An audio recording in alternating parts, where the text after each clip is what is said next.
সেদিন তোমরা সেই ভয়ঙ্কর দোজখ দেখবা, সুম্মা লাতারাউন্নাহা আইনাল ইয়াকিন, চাক্ষুষ দেখবা, সুম্মা লাতুসআলুন্না ইয়াওমাইযিন আনিন নাঈম, সেদিন আল্লাহর দেয়া সবগুলো নেয়ামতের ব্যাপারে তোমাদের জিজ্ঞেস করবে কে?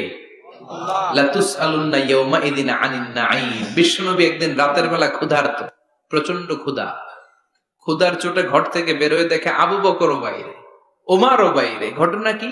হোয়াট এ কোইন্সিডেন্ট, কেমনে মিলে গেল? বিশ্বনবী বললেন, আবু বকর বাইরে কেন? কয় নবী ক্ষুধা। ওমর তুমি তো এই টাইমে বাইরে থাকো না, বাইরে কেন? কয় ঘরে খাওয়ার নাই, বিশ্বনবীর পেটেও খাবার নাই। বিশ্বনবী বললেন, চলো এক আনসারী সাহাবীর বাড়িতে যাই। যে দেখেন সাহাবী বাড়িতে নাই, ফ্যামিলির লোকদের জন্য কুয়া থেকে পানি আনতে গেছে। পানি এনে দেখে বিশ্বনবী আর আবু বকর ওমর দাঁড়ানো।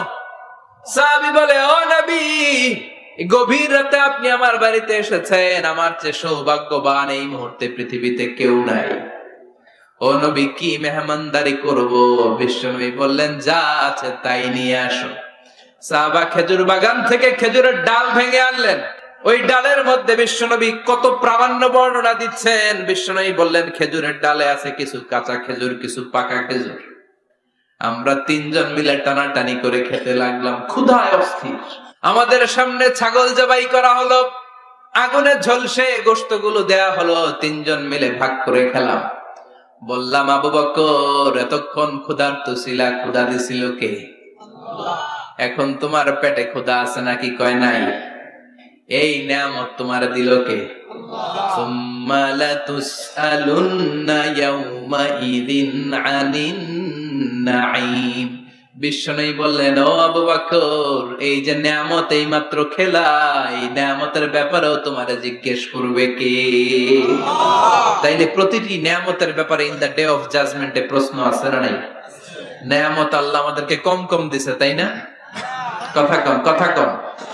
ঠিক যেই মুহূর্তে আমরা এখন সুস্থ, অসুস্থ হয়ে হসপিটালে পড়ে আছে না নাই? মৃত্যুর সাথে কঠিন পরিস্থিতিতে পড়ে আছে, এরকম আছে না নাই? এজন্য আল্লাহ বললেন, ওয়া ইন তাউদ্দু নি'মাতাল্লাহি লা তুহসুহা। এত নিয়ামত দিয়েছি, গুণে শেষ করা যাবে না।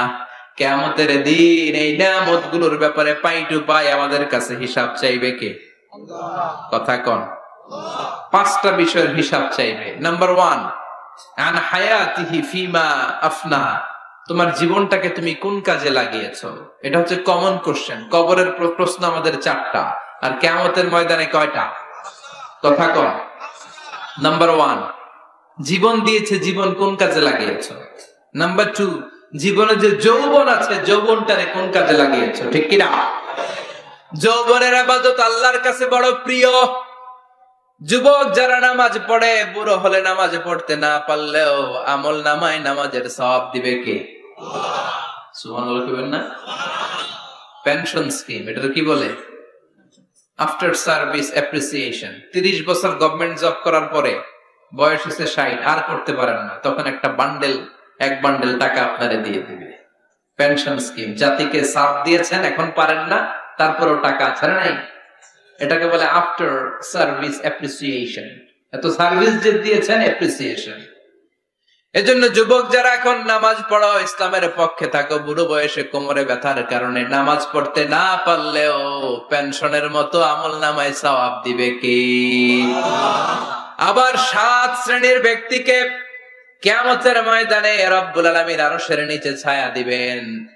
ওই 7 শ্রেণীর মধ্যে যুবক শ্রেণী একটা আছে, যে যুবক তার যৌবনে আল্লাহর ইবাদত করেছে। পড়েন সুবহানাল্লাহ।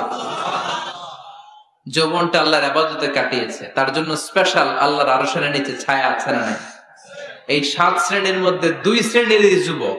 একটা হচ্ছে যে যুবক বয়সে ইবাদত করেছে, আর একটা হচ্ছে যে যুবক কোন মেয়ের সাথে পাপ কাজের অফার পেয়েও বলেছে, ইন্নী আখাফুল্লাহ, নিশ্চয় আমি ভয় পাই একজনকে। তিনি কে?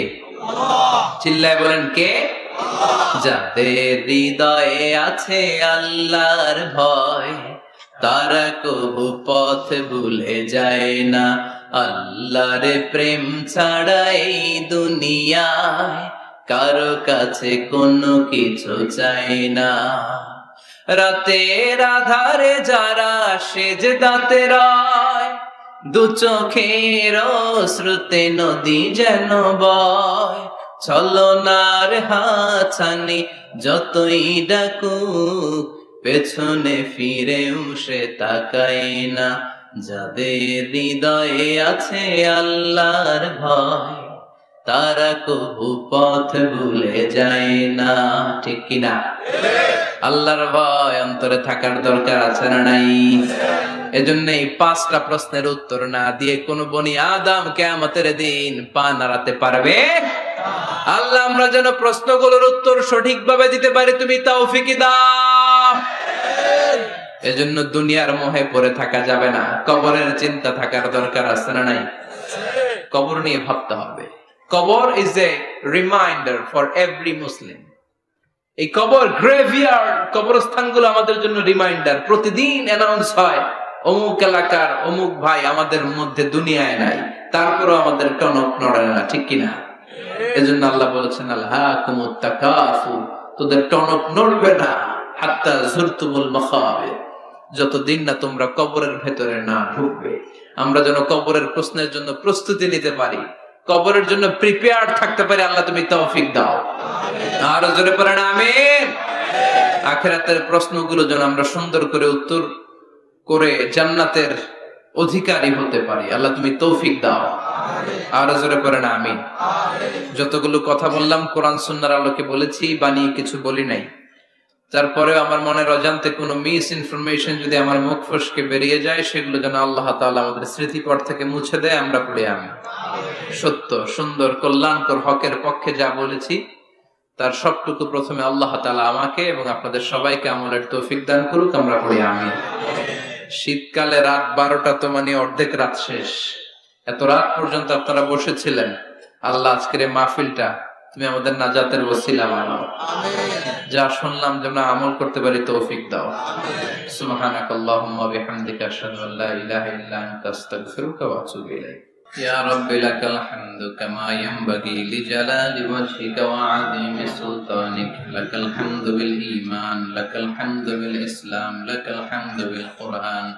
আল্লাহুম্মা লাকাল হামদু কুল্লুহু ওয়া লাকাশ শুকরু কুল্লুহু وإليك يرجع الأمر كله علانيته وسره، فأهل أنت أن تحمد وأهل أنت أن تعبد وأنت على كل شيء قدير.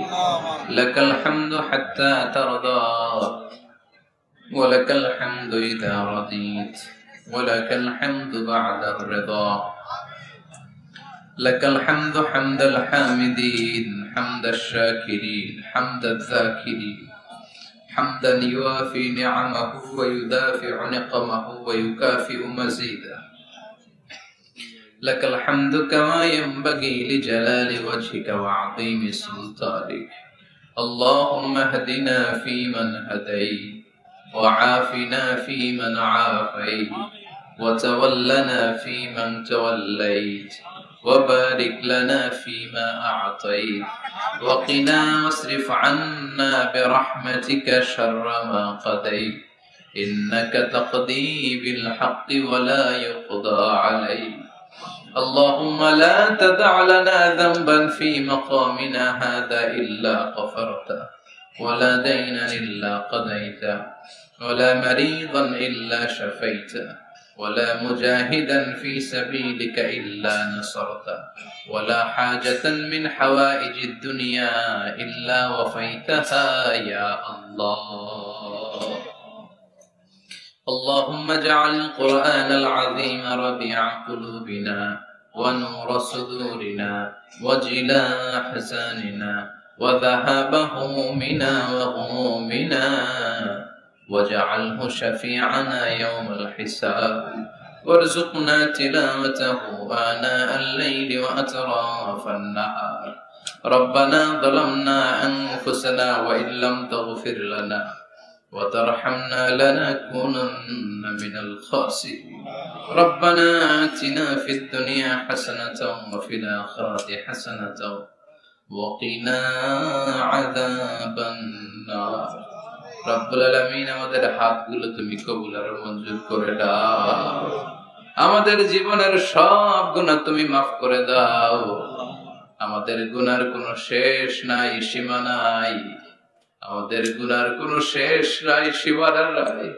রব্বুল আলামিন আমরা গুনাহগার, গুনাহ আমাদের বেশুমার। আমাদের গুনাহ যত বড়ই হোক, তোমার রহমান নামের দরিয়া তার চাইতেও বড়। রব্বুল আলামিন আমাদের সব গুনাহগুলোকে মাফ করে দিয়ে আমাদেরকে মাসুম বানিয়ে দাও। আজকের মাহফিলটারে কবুল আর মঞ্জুর করে দাও।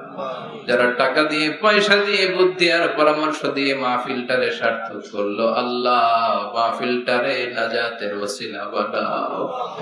আমার যুবক ভাইদেরকে তুমি কবুল করে নাও।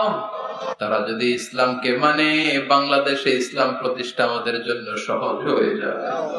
আমার প্রত্যেকটা যুবক ভাইদেরকে সাইয়েদনা হামজার মতো, ওমরে ফারুকের মতো কবুল করে নাও। পর্দার অন্তরালে মায়েরা, বোনেরা দোয়া চেয়েছে, আল্লাহ সাইয়্যিদাতুনা ফাতিমার মতো, আয়েশার মতো, খাদিজাতুল কুবরা, তাহেরার মতো আমার বোনদেরকেও কবুল করে নাও। আমাদের ফ্যামিলি গুলোরে জান্নাতি ফ্যামিলি হিসেবে কবুল করে নাও। আমাদের ছেলে মেয়ে গুলোরে মানুষের মতো মানুষ বানাও। আল্লাহ 5 ওয়াক্ত সালাত যেন জামাতের সাথে আদায় করতে পারি তৌফিক দাও।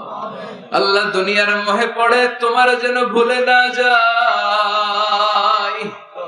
কবরের প্রস্তুতি যেন নিতে পারি, কবরের ভয় যেন আমাদের অন্তরে থাকে, তুমি তৌফিক দাও।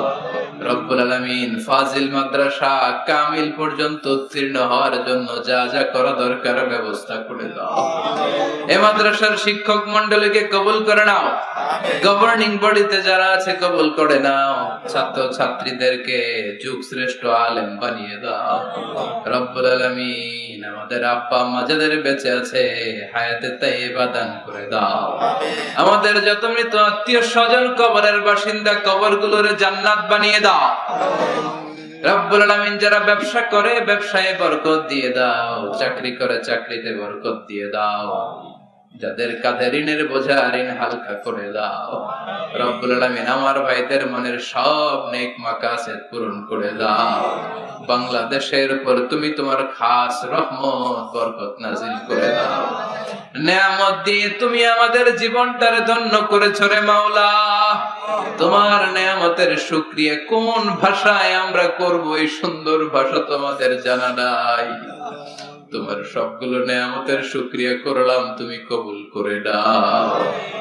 রব্বুল আলামিন যতদিনে বাঁচব এই দুনিয়ার বুকে তোমার গোলামের মতো বাঁচার তৌফিক দাও। সব সময় হকের পক্ষে, ইসলামের পক্ষে, কোরআনের পক্ষে থাকার তৌফিক দাও।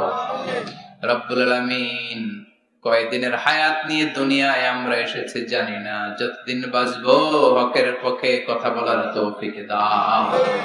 আর এই ক্ষণস্থায়ী দুনিয়ার মায়াজাল ছিন্ন করে যেদিন ওই আখিরাতের দিকে পরপারে পাড়ি জমাবো, ওই অন্তিম কালে বিদায়ের মুহূর্তে জীবন সায়ান্নে তোমার বিশ্বনবীর নূরানি চেহারাটা দেখে দেখে ওই মধুর কালিমাটুকু জপতে জপতে আমরা ঈমান নিয়ে যেন সবাই বিদায় নিতে পারি। লা ইলাহা ইল্লাল্লাহু মুহাম্মাদুর রাসূল।